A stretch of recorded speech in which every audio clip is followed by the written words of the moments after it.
Hi, I'm Leo, the cat with questions. Today, I consider a really important question. As a cat who is a follower of Yeshua, Jesus Christ, is it wrong for me to call the stuff I bury in my litter box cat shit?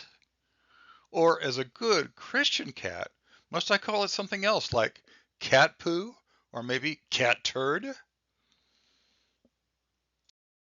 So we wonder, did Jesus Christ, Yeshua, ever cuss?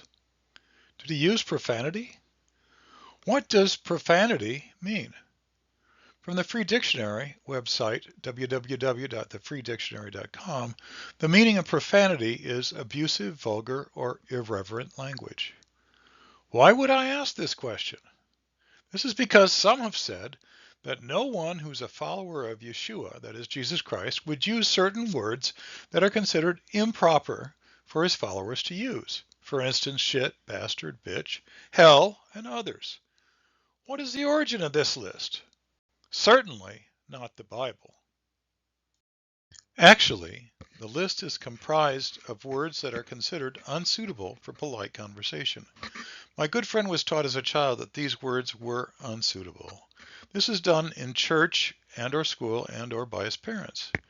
Is it really true that such words are unsuitable for a follower of Yeshua to use? Does the Creator of all care? Is there some requirement in the Bible that followers of Yeshua must always use polite language?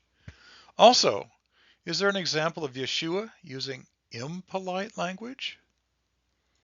The word curse means an appeal or prayer for evil or misfortune to befall someone or something, or a profane word or phrase, a swear word. I found three meanings for the word swear.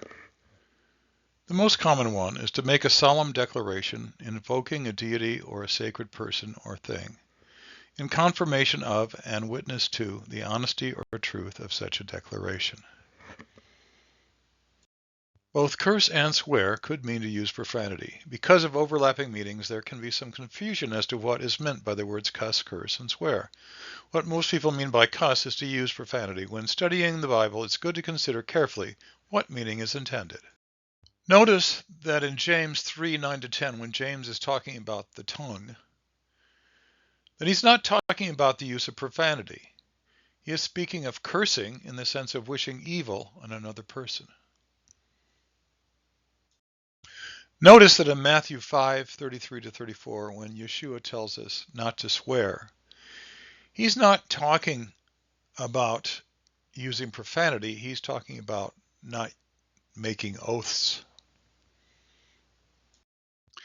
Here is a verse that some might use to say that a follower of Yeshua should always use polite speech. This is Colossians 4:6.